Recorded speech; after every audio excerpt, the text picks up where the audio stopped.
It sounds like we're drinking whiskey. Yeah. But it's coffee.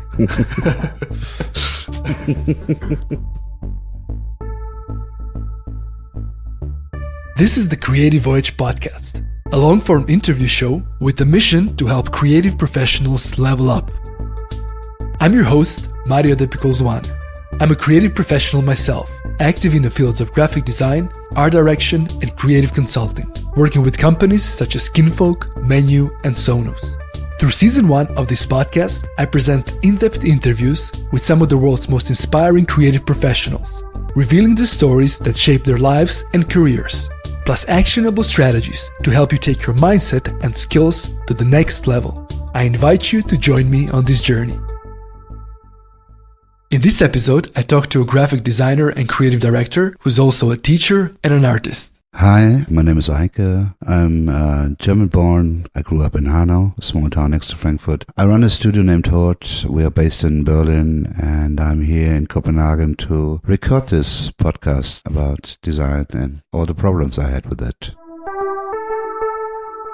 Studio Hort does art direction, branding, creative consulting, graphic design, and illustration, and works with institutions such as Arte, Bauhaus Universität, Bergen Assembly, as well as brands like Adobe, IBM, Microsoft, Nike, the New York Times, and Universal Music. As the quotation of an Amazon review on their About page claims, their work is original and amazing, with which I wholeheartedly agree. Besides running Hort, Eike is also a professor of illustration and graphic design at the HFG Offenbach, and is active as an independent artist. I've discovered Eike's work very early in my design career, and he always had a special spot in my landscape of individuals I admired in the creative industry, so I was thrilled to have this conversation with him. Eike arrived in Copenhagen on an unusually warm day in early June 2018. I've greeted him at the airport, from where we went to Kinfolk headquarters, who generously lent me one of their meeting rooms to record the interview. In this episode, we're going to listen to the highlights of that conversation. Please note that this episode is slightly longer than the previous ones, but I believe Eike shared many timely insights that I'm sure it will be worth your time. We cover topics such as his approach to teaching, challenges on his creative journey, advice to young professionals, his struggle with depression, and much more.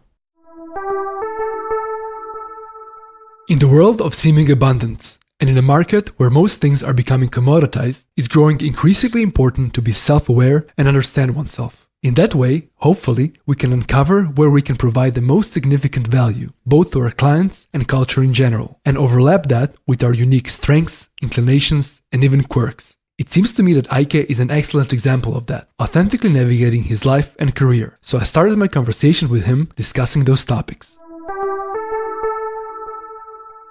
I think I would like to start with almost like a standard question, but I think it relates to a lot of what you are talking about through your lectures, and that's about understanding yourself and kind of knowing who you are. So I'm curious, who the fuck is Eike König currently?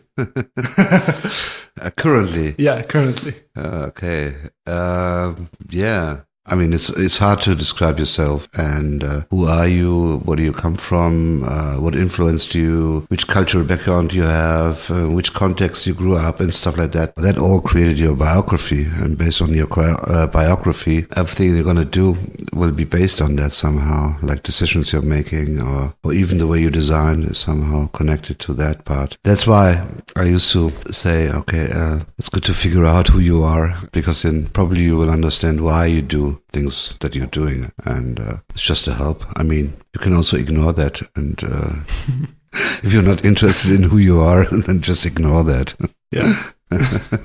So how do you go about understanding yourself? We all go through that anyway, like we get born and then we grow up and then we become teenagers and then we fight against our, parents and stuff like that. So we have to figure out who we are in this society and in high school. And in my case, I had a very strong father figure, or I had two father figures. One was, my father, and he was an architect, and he was quite a tough personality in case of what he taught, like no decoration, follow one idea, you have to work hard, like all these things that probably he had gone through. And then on the other side, I was a professional gymnast, so I was going to training every day, and I did that from 3 to 17 or 16, I don't know. And my trainer was somehow even more a father figure because he spent much more time with me during the day. But yeah, for sure. I mean, at one point, when you struggle with yourself and figuring out who you are and what your position is in society, then for sure one way is to rebel against your father, or in my case, and say, and I think I gained a lot of energy out of that, just to I didn't want to be who my father was, like, a very simple thing. And I wanted to be more successful than my father is. It was a driving engine, so I couldn't do what my father was doing. I didn't want to compare it directly, like I didn't want to become an architect. So I had to figure out what I can do, but it would be something creative, I was sure about. But during that time, and especially in the beginning when I started to study graphic design, I always got in a conflict, like in a situation where I didn't feel very well in an existing system. Like school, I didn't really like. University, I felt like is not the right system I'm in right now. They were teaching a lot about the history of graphic design, and they were not so much focusing on contemporary design. And I was much more interested in contemporary movements and designers from that time. So I always got forced, because of the system, to think about what is my position, like who am I? If I don't feel okay in this system, why don't I feel okay? And is that bad or wrong, or isn't that also a good thing? Like, because then I can step out of that system and try to create my own path. And the more I thought about it, the more I felt like, yeah, that's, also accepting that, yeah, that's me, like I'm not made to go that way. I'm made to maybe build my own path and walk on that. And that's just because I thought a lot about it and not just accepted everything as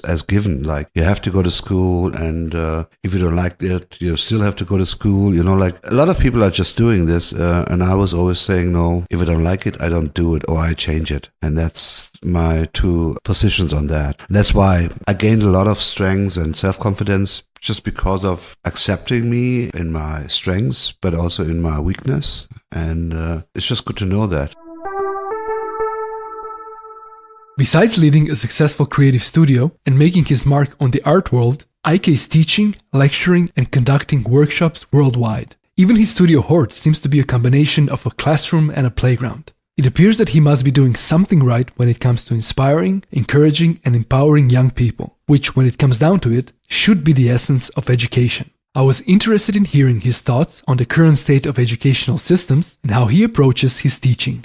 For sure, it's a system that creates rebels and the ones that just follow. And if you would like to change that, because I think the system, how we designed it in education, is forcing young people to adapt to that system. We don't really give them the space and the time and the freedom and the support to develop their own personalities. So if we would really like to change that, I think we have to change our educational system and design a space, or question the institutions, question the way we educate, question, the idea of what is success and what is not success, all these things. And then we should design this new space where young kids can follow their own interests, and also tell them that these interests are most valuable. Like these are the things that where you feel a connection to, and if you feel interested in something, then you might want to know something about it. You're gonna dig deeper, and that you can share later with all of us. And I think that has a bigger value than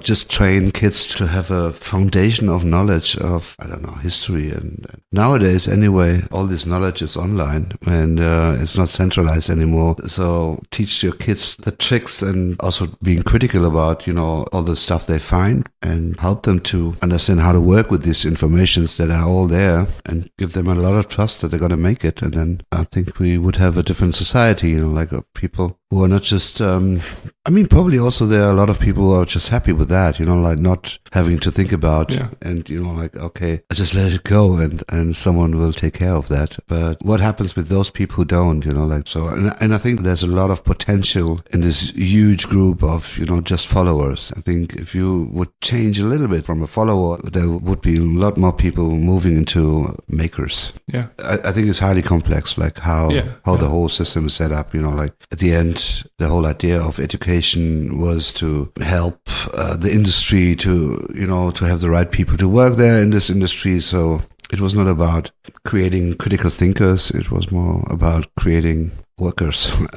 Yeah. So that was the focus of it. That is changing now a little bit. And I'm very glad that I'm living in this time where I feel like, you can hear a lot of critical things about digitalization and the digital revolution. But I think it's also a great chance to design our future in a better way. I think in one of your interviews, you mentioned that one of your goals is to help those like young people to be braver and to be better like critical thinkers. Yes. So how do you personally, as a teacher, try to like nurture that in people? I mean, I have no pedagogic system behind it. Like that I have like a system how to teach that. I mean, also teaching has shifted to, like I have knowledge and you don't have knowledge, and I just give you the knowledge and then you can add it to your knowledge box or not. I mean, I also work with grown-ups, they are already creative minds and probably they are just younger, but in the end there's no difference between them and me. Like I'm just probably have just a little bit more experience, but at the same time they're way younger, so they ask questions I would never ask, so I can learn also a lot. So that's a different situation because I gain a lot of knowledge from them. So it's more like a partnership we are having. And in a partnership, you invest way more than if it's just a one-way relationship. Yeah? It has an impact on both sides, and that's quite interesting. So what I'm doing is just the opposite, not just the opposite, but it is somehow based on the experience I had when I was a student by myself. There were professors and these professors were judging based on their own experience in design or experience in business. And they tried to tell you what was right and what was wrong. And I think that's the beginning of the end. Like there is no right and wrong. There's not one solution. There are a million solutions. So whenever you find a solution not good or not interesting, that does not mean that this solution will not work. So it's a lot about stepping back from your own person. If someone designs something and you're not familiar with the aesthetics of this design, then people tend to judge on that and say that's not nice. But that only means that you probably are not in contact with that kind of design yet, or it's just not part of your bubble you're living in. So I'm always trying to look under this surface of the formal parts of a design and talk about the ideas. And that's something we can agree on. Like I can ask critical questions on the ideas these young people have, but these are only questions. I would like them to answer them by themselves. I will never give them an answer. And I think that's a big shift from 30 years ago to now. Like I'm just someone who's part of the process, who's another eye on their work that has a different question on the work and just helping them to, now I have, 10 different perspectives on the same thing and now I can figure out which is something I could agree on, and then I move to this part and research on that one. That's why I say it's way more complex, like how I build up my class. It's like a group of diverse disciplines. Like there's not only graphic designers, I have painters, sculptors, photographers, some do music, some are illustrators, some are graphic designers. I think the diversity is the key. Like there are different ages. We still do diplomas, so there are sometimes people from the third semester until the 12th, 13th semester, they take care of each other. So that's also part of it. I would like to support them to, be, I'm just another person in this whole thing. I'm not the guru, everyone is waiting for, because most of the stuff the students are learning, they are learning from each other. That's the trick. And if you help them to create this social community, even if they become a competitor at one point, they should still help each other and, see the work they're doing in an open source mode. Okay, I share what I know, without fearing that someone will take this knowledge and make something better out of it. That's what I also try to help to create an awareness of that this is a value if you share something and not something risky, you don't have to protect you as a creative person. Now you have to open yourself. And that's why I also do a lot of social activities, that these people also create things where they will not get paid for, something you do for other people, but in a way it will come back at one point. And maybe it's just it's also like an understanding, or my understanding of living a life in a society, where you respect people, where you have a social responsibility for people, also a responsibility for what you're doing. So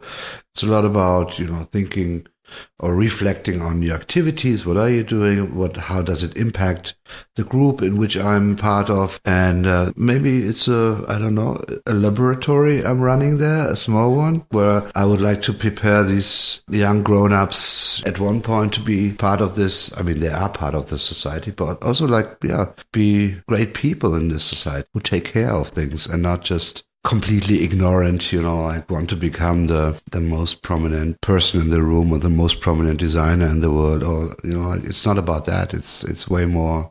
The nuances are way more important, and that's my whole idea behind it. And for sure, they have to be critical about their ideas, but they have to be. If they are happy with what they are doing, I mean, I can't force them to be unhappy. If that's the end result, I just can set them under fire and tell them, just think about it. Is it really enough what you have done? Give them also examples of yourself, like or show them how you work. Oh no, I'm designing 10 or 20 variations of it. And then I print them out and I judge on all of them at the same time, and just give them also an idea of how your working process is. They don't need to have that same working process, but just there's a lot of work involved. It's not just that I design something and then it's good. No, there's a lot of work involved, and that is not just the part where you design actively something.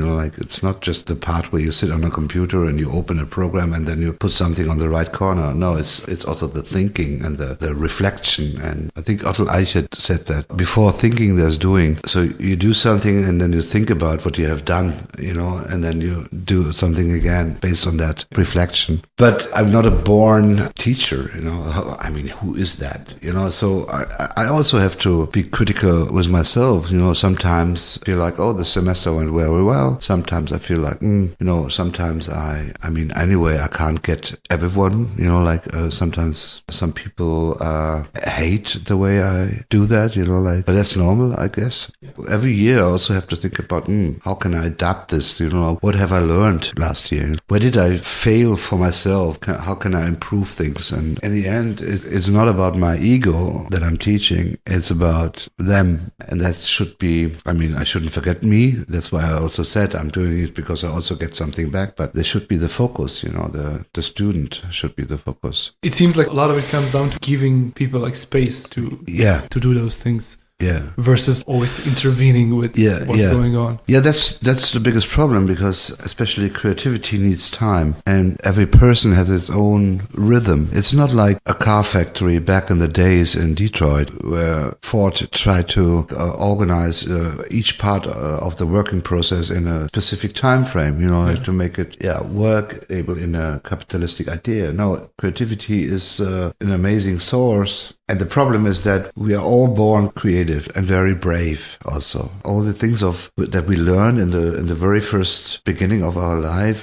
there's a lot of braveness involved, the first steps and all these things. And the whole playing is so highly creative. Like I feel like it's the engine of our life. And by playing, you evolve, you grow, you learn, you explore. And this, it seems to be an endless source of creativity that we lose when we start to get educated. Everyone is putting some earth on top of it. And then in the end, you don't find the connection to the roots anymore to it. And then later we try to make you creative again. And that's a little bit sad, but creativity is part of us. It's a lot about just finding or defining a space within this space. This creativity, this very personal creativity, can recover. Also because of the environment. Certainly you are surrounded by other people who are also interested in the same thing. So there's an environment that creates like a permanent discourse about ideas. And so it's a great surrounding. And then hopefully when they keep track and really fall in love with being creative and not getting too much frustrated when something is not working, then there might be a great personality in design coming out, or in whatever, music, or it's not just related to design, it's whatever creative work you're doing. Eike started Studio Hort in 1994, which means that currently it has been up and running for more than 24 years. As freelancers, artists, and entrepreneurs, we experience challenges even on a day-to-day basis. It's only natural that throughout the years and decades, we're guaranteed to withstand all kinds of ups and downs. I've asked Eike to share some of the challenges he encountered on that more than 2-decade-long journey. First of all, I'm very glad that I created that, because that platform or space is still there. And looking back, you can see that the small idea of starting my own workshop had so much potential that more than 80 people went through that. And I got connected to so many great minds and friendships and all these things. And it was just because I had an amazing job. I was art director of a record label, designing record sleeves. I got good money. I was involved in this club culture of the city, so I knew a lot of people, like I arrived already, like on this level of being accepted and known. And I think I could have done it for longer. But at the same time, I was lucky that I had this, because before I was studying, I was frustrated about the way my professors were working with me. I couldn't see a future for myself. They told me that I'm a bad designer, all the time. You lose confidence in yourself when you hear that, especially if they do that in public. I felt like all my ideas are bad ideas, no one is really interested in that. And if that's the only thing you have, then the future is quite depressive, there was nothing I could hold fast to, and then I did this internship in an advertising agency, and I was like, oh my God, after 2 days, I can't do this job. This is something I will not do for the rest of my life. And luckily, I got out of it. I got fired because I just didn't show up anymore. And I was thinking about, okay, what can I do? And that was a long time ago. Now, it's a different situation for designers. But at that time, most of the students were ending in an advertising agency. So I was lucky because I designed for friends of mine who had a skate shop or who was organizing techno parties. So I got into this design for stuff that I like, because they are friends of mine. And because of that, I got this internship in the record label. And because of that, I got my position as an art director. And because of that, I quit my university. So I didn't finish even. It was a dream position for a lot of designers. And I just got it by accident. I was at the right time, at the right place, knew the right people. And I was completely unsure about, does anyone like what I was doing? Coming from the university, I felt like, ooh. But suddenly I was involved in a context with a product, music that I loved anyway. And I was able to deliver designs people liked. So suddenly I gained confidence again, suddenly I figured out, it's just also the people or the context or maybe the product. Suddenly I was like, wow, I feel accepted. People were asking me, do you think it's a good design or not? I was much more involved in the discourse of the design of the company. I got international. They had studios in London and in New York. I was doing the very first website in 1993, I think, something like that, where I remember the time when someone in New York said, yeah, that's the new thing, internet. And I was like, what is internet? And he said, that's the future. And I was like, how does the future work? And he said, yeah, it's through this telephone cable. And then you have this computer. And I was like, oh, that's the future? And he said, yeah, digital. And I was like, yeah, I look into the future right now.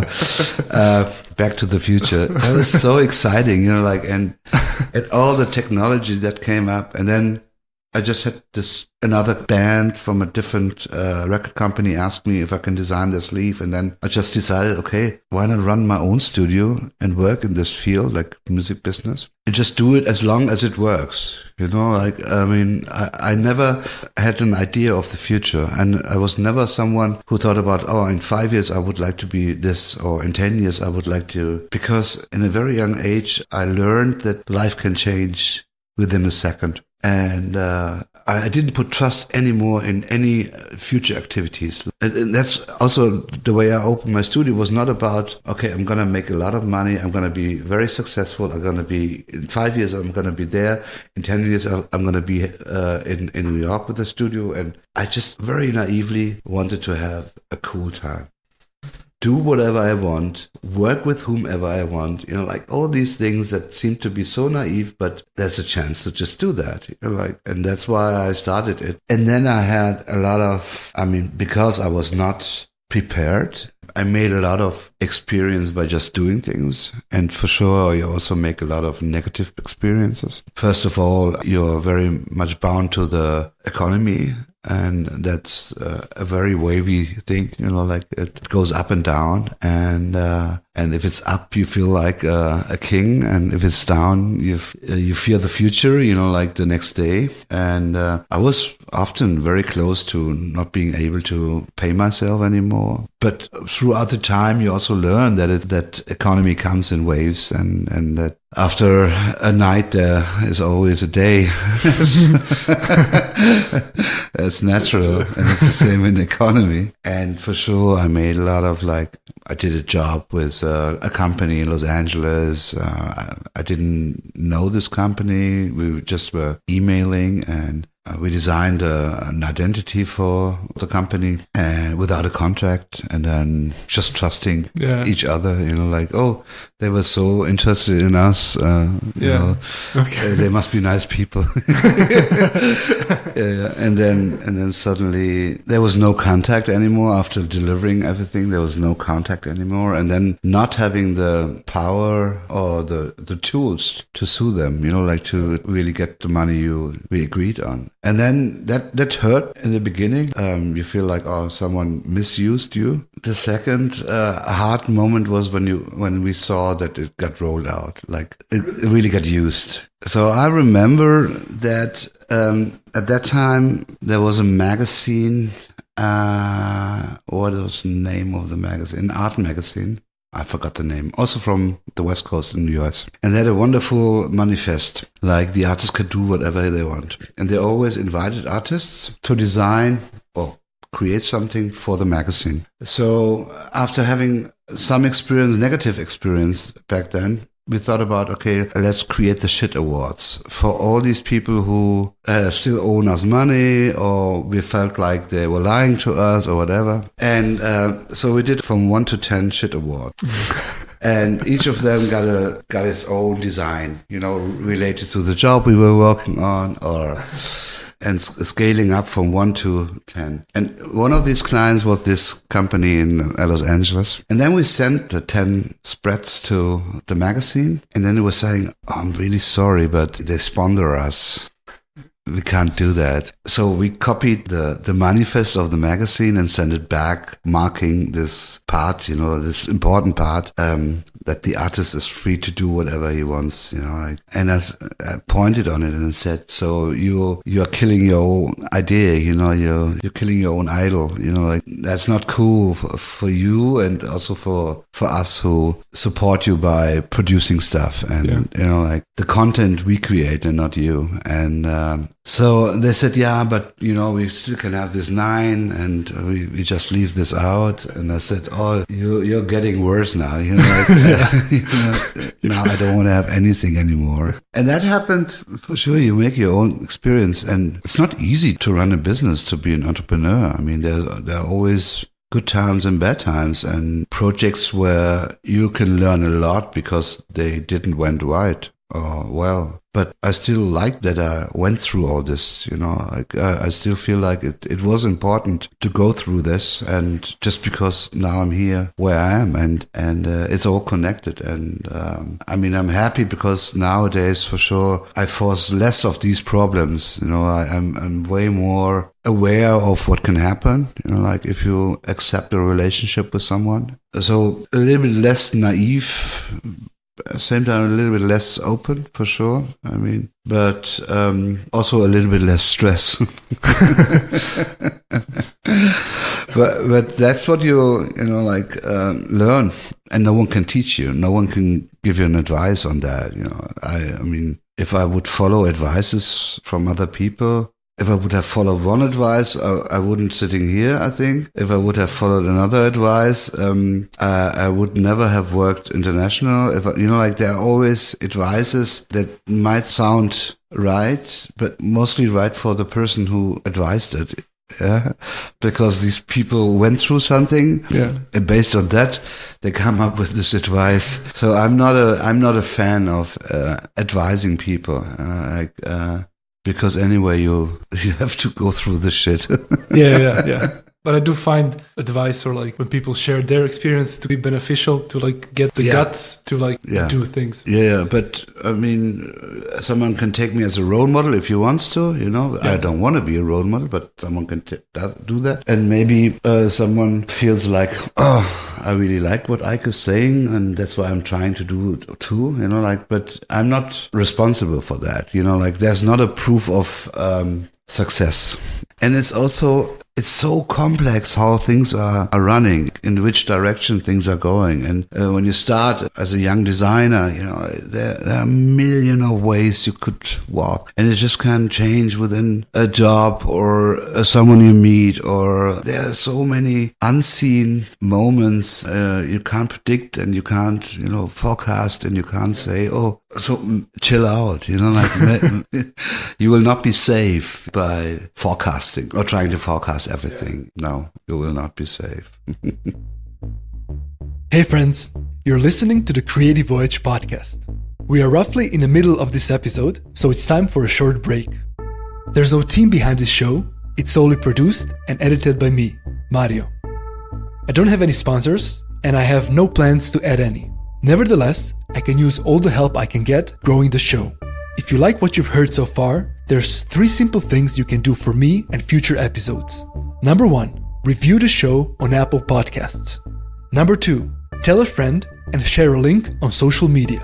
And number 3, visit the shop on creative.voyage/shop and support the show by buying bespoke Creative Voyage products. Thanks everyone, let's get back to the show.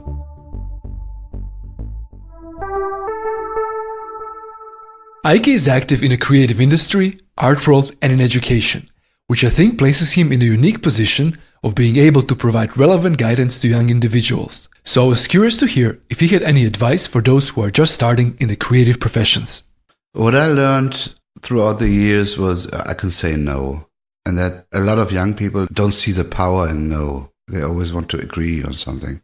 And I learned just that when clients come to you and they want something that might be interesting for you, but the parts of the business agreement are not right, let's say money. Or also I was struggling at that time, like, okay, I should probably, there's a great opportunity right here. Not much money involved, but because they're telling you, okay, we are a very sexy brand. You put it in your portfolio, you get more jobs, you know, like this idea of that this will speak for itself and gain more business. So a lot of people accept the limitation of budget for your work. And I just learned that I have to say no at a certain point. Like when I feel like this is not enough, or I don't feel respected, or I don't feel that I can create a connection to the product, you know, I say no. And I figured out that people who really would like to work with you, they will come back. And that's also a great filter. If, for example, if people not agree on a contract before, I will not work with them, because I know now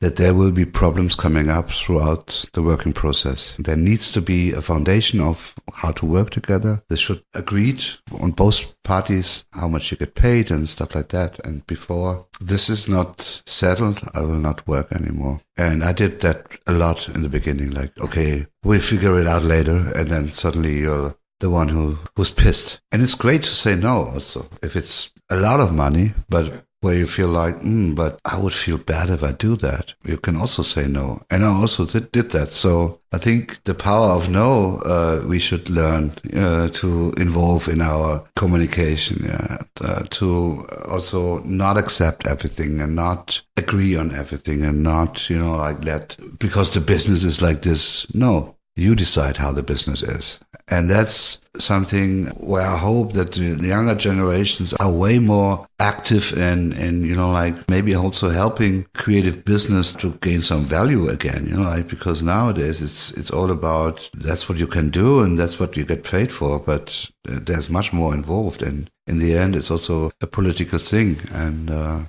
you have a lot of power, but also you have a lot of responsibility, because you have to be the brave one, you have to be the, you know. So I think it's a great mix of possibilities that are involved in this job. You just have to take care of it. Be brave and say no is something you should try, and not just once, you know, try it every time, you know. That's a good advice, I think.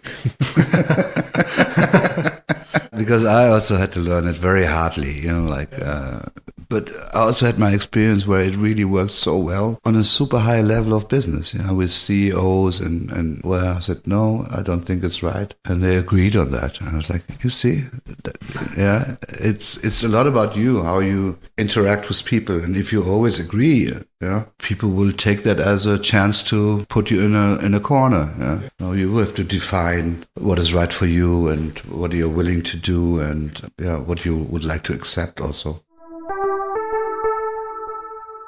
By looking from the outside, it can seem that Eike has everything figured out. He's leading a highly regarded design studio for over 2 decades, traveling the world, giving talks, making exhibitions, and teaching young people. I was curious to hear what are some of the challenges at this point in his life. That's a very personal thing, because for sure since some weeks I know now that I become a father, and I set up my own life very egocentric. Everything is designed in a way that helps me to make all these things, running a studio, doing my artistic work, teaching in a school, traveling around the world, waking up whenever I want, going to bed whenever, this is an absolute perfect picture of a life I was looking for, and I needed a long time not a long time, I was always doing it this way, but it feels now so round. I can it's just great. So suddenly, I wanted to have a child, but suddenly when it's going to happen, then a lot of things also happen with the rest of your life, so the whole system or construction I designed for myself now will be pushed in certain directions because of someone else that will join me in my life, and maybe the spotlight I try to be in will move to another spotlight, or there will be a second spotlight, and maybe this will even be the bigger spotlight. I don't know yet. So I'm completely, because I like I said in the beginning, I don't think about the future. It's so hard to think about how it will be. I don't really know how it will be and what impact it will have and how I will be able to still be myself, and because it's also important to follow my interest and to do all these things, and suddenly when that happens, totally different people start to talk to you. People you usually don't talk to suddenly give you advices, and you're like, oh my God, yeah, okay, and then so I'm 100% excited, and it's like an adventure. You plan to do that, and then suddenly it starts, and I love adventures. So I think I also like this strange power of different feelings you have at the same time in your body, and I think that's I can't sleep anymore. So it really makes me shuffle and it moves me, and that's great. Like a lot of people are just sleeping even if they are standing somewhere. Not physically, but something is done. And so I think that will have an effect on. I think I will have to make a decision on certain parts of my life yet. According to the World Health Report from 2001, 1 in 4 people in the world will be affected by mental or neurological disorders at some point in their lives. Around 450 million people currently suffer from such conditions, placing mental disorders among the leading causes of ill health and disability worldwide. The report invites governments to make strategic decisions and choices to bring about positive change in the acceptance and treatment of mental disorders, and I believe part of it comes down to being more understanding and proactive as a society, starting on the individual level with every one of us. At one point during our conversation, Eike mentioned that he learned very early in life that nothing was certain. I was intrigued by that observation, so towards the end of our conversation, I've asked him about that remark. Exceptionally generously and honestly, Eike shared 2 personal stories from his history and how those played a crucial role in his life, including his experience with depression. Like I told, I was a gymnast, and I had this strong relationship to my trainer for a long time. Yeah, if you start doing this sport since 3, then you do a lot of things together. And then suddenly, I think I was 15 or something, he died by an accident. So the company he was working, there was an explosion, and he was the only one who died in this explosion because it was on a Sunday, so no one was there, but he was responsible for the part of the factory. And so out of nothing, he was gone. There was no preparation, like if someone is sick, then you understand, like that life might be ending at one point. And I didn't really had any experience with death before. So that was the first experience I had. Usually you have it with with family, but with the older people in your family. So if suddenly someone like a father-like person is gone, there's an emptiness that is not fillable anymore with anything. So, and then suddenly we had to deal with the situation that we had to get a new trainer, and it became weird because this person that you were so close to was dead, and then the family and the parents of the kids of my team were looking for another trainer, and it was so weird because I couldn't really deal with the loss. There was no time. And that somehow triggered me to think about if I really want to do this. And then after a year, I stopped doing it, and I went down the extreme road of partying, very excessive, because I didn't do that for a long time. I'm doing this professional, then you don't really drink and take drugs and stuff. So I was a bit late, so I thought I speed up a little bit, and out of this being very controlled and precise, and I chose a life that was uncontrolled, chaotic, and not precise at all. And I still can see the impact that this accident had on me as a person. So yeah, this can happen every day. And suddenly your whole life is changing. And I had but I had also, I had a mental breakdown when I was, I think, 30 or 29. I was very successful. I was in a relationship. I had an amazing lifestyle. I was earning good money. I did what a lot of people dream to do. And I was on holiday in Portugal. And suddenly I got back from holiday and I woke up and everything was gray. And I first thought, I'm sick, like physically sick. So I went to the doctors and he said, no, you have a depression. I was like, I can't have a depression. I'm a very funny guy, I have a lot of humor and I love to laugh. And, they said, no, you're deep in a depression. At that time, you didn't say burnout. Nowadays, you maybe name it burnout a little bit more. And I had to accept that when I look back, I was like, okay, for a year, I was slowly drifting into this, I was overworking all the time. I was living on a high-speed jet set life, flying around the world, meeting bands, being on concerts, having fancy parties, rock and roll somehow. And I was slowly drifting in, and suddenly there was this moment when there was enough, and I couldn't work for half a year anymore. And I really had to work hard to get back to a personal environment, situation, feeling that I feel trust in myself, that I'm able to do things. And so that half a year was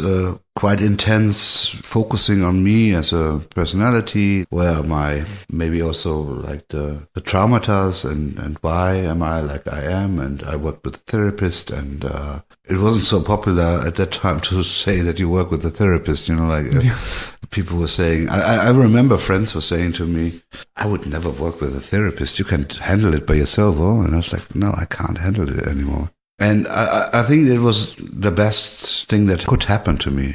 So I learned a lot about me. I learned a lot about my patterns. I learned a lot about why I do things, what triggers me, and why I react like this. And I made like a small plan of how to, get out of it, and step by step. And I made it like in a half a year, I think. I don't remember exactly. But at the same time, I thought, okay, I have a problem with my own personality. Like, I want to do everything by myself. This is, when you do sports, especially a sport like I did, it was a lot about me as a athlete. So also in design, I wanted to do everything by myself on a high level. I was very critical with me, and I learned that I was not able to do everything. So I had to open myself up, and that's why I started to work with people. So in the beginning, I was completely alone, and I said, okay, why not open Hort, this idea, up for all the other people I might meet? And then I decided, okay, these people should be younger and better. So I was looking for people to work with, and the first one was Ralf Himisch, a German illustrator, and then later Martin Lorenz. So that's how I, got out of it. And the whole, what you see as Hort now is because of that, because of all the people that from that point on went through that, and I was able to learn from them. I was able to, they designed what it is right now. And it's not me. I was just the person who created the space, this idea of how to work together. And then I had this mental breakdown. And that's why Hort is what it is, because of all the people. And that's why I also have a totally different relationship to these people, because they helped me in a heavy time of my life. These people, not personally, but, they were the bright day I was looking for. And they have been sharing so much knowledge and creativity and good and sad times with me. I have a very strong relationship to each of them. And that's also a different experience a lot of people have when they go into industry. It's not about them, it's about what they can do. And for me, it was always about them and less about what they can do. And that came overnight. I just woke up and everything was great. The day before you were fine, quote unquote. Yeah, we got back from driving through Portugal with a car, with an old Beetle. And we got back at 12 in the night or at 2 in the night, we got back. And then the next day, everything was gray. My mind was gray. The world was grey. I was thinking about being dead without fearing being dead. Out of really, I don't know if it's dopamine or anything, something else. Something just got out of balance in this night. It was all probably always, for a longer time. It was always on this edge, but there was a drop, and that just turned it around. Yeah. And so during that period of 6 months, besides working with a therapist and kind of doing a lot of self-work with professional, was there anything else which helped you? What were some other things that you were doing to get better? No, I couldn't do anything. That's the hardest thing, not even sports I was lucky because I was in a relationship, and she was able to step back from wanting too much from me. She said, okay, take your time, take your space. I'm just there. So I had a lot of support from that side. But I remember that the first 2 months, I was just sitting in my room and not even turning the computer on, just be surrounded by this graphic design studio that is not producing anything. Having all the tools, but not producing anything. And then because of the work with the therapist, for sure, you start to make little steps. Like I started to do sports and just to get a physical reaction on your, activities and getting a feeling for your body again. And then, after a while, after I felt like, it's not that gray anymore. There's a little bit of red and a little bit of blue. Then I also started to slowly work, really not working on commission jobs, but because I knew that if I accept a commission job, then I would get into this pressure again, like delivering in time. And so I started to do some private stuff, and then I had fun doing it. And then based on that, you start to, come on, let's try it. Just before I wrap my conversation with Eike with the last question, I've asked him if he had anything that he would like to add to our discussion. Here he reflects on the current state of contemporary digital culture, both on the exciting parts but also the uncertainties. Like I said, it's quite interesting to be alive right now because I was born in the analog time. I was educated analog, like there's this connection between brain and hand, and you do things by hand, and the whole experience, design experience. Then suddenly the computer came up, it created new possibilities in design, and now we are interacting with design every day in every situation. but we don't teach that our kids yet. So I think that has to change somehow in education too, that we still teach art and music, but we don't teach design as a highly important discipline. There's someone behind that who's doing that, and that there's an intention behind that, and also the value of design. So I think the older I get, the more critical I'm getting. Probably that's also something of age. I don't know, because everyone is so happy about Airbnb and so happy about Spotify and so happy about all these new ideas that disrupt old industries. And, I can see the old industry dying everywhere. And I totally agree that it has to die, because they will not be able, because the DNA is not digital, they will not be able to make this shift to digital. But all these, the more I think about it, the more I can hear these amazing ideas. The more critical I also think about it. For example, Tumblr or Spotify, amazing tools, but at the same time, their algorithms are creating a mainstream and deleting the extremes, and the extremes are most important for moving forward. I think most of the people who come up with these ideas don't think about the impact that this idea might have on society on a bigger scale. It really works perfectly for making money. So the more I'm welcoming all these ideas, the more I'm getting critical about this. And I think that's because AI anyway is here, and AI is taking care of a lot of things, and we still don't discuss it, as a very important topic of our future social life, like how much impact this will have. So this will be more and more also the topics of my educational part in university. I just started with this last year with this manifesto from 1963, First Things First, where designers signed. And the whole idea of design at that time was it was used as a tool to make a marketing idea sell something. Yeah. And there must be something with more value included in that. And there is, for sure. And we should focus on that. What value comes with this skill or talent to think creatively, or to do things with your hand, like be creative, be a creator. What value includes that, and maybe support that a little bit more, and be less the tools for marketing ideas. Yeah. That was and teach the kids to learn hacking, to understand programming, and then, go into it and change it, and also teach them what design means and what design can do. Then probably design will have a bigger impact on our society in a positive way. We've come to the last topic I've discussed with Eike, and as with other guests, I've asked him to highlight 3 pieces of advice based on what he experienced and learned so far on his journey. Here's Eike's parting answer. You heard that so many times. That's the end of every talk I'm giving. Be brave, stay curious, and do something good while being on this planet. That's somehow the 3 things I would like people to invite to think about. So you stand by that? Yeah, I stand by that, yeah. Okay, perfect. Great. Thank you very much. Amazing. That was good. Yeah, thank you. That was really, really good. Thank you very much. Yeah. Hey friends, I hope you enjoyed my conversation with Eike König. I think we touched on a lot of useful information for anybody out there interested in design, education, and growing as creative professionals and people. I want to thank Eike for coming onto the show. He was so generous and honest, and I'm grateful for having a chance to meet him. Links to Eike's work, his Instagram, as well as to some other things mentioned during our conversation can be found in the show notes at creative.voyage/podcast. You can find @creative.voyage on Instagram, and you can also email me directly on hello@creative.voyage. If you haven't already, be sure to subscribe, and until next time, my friends, take care.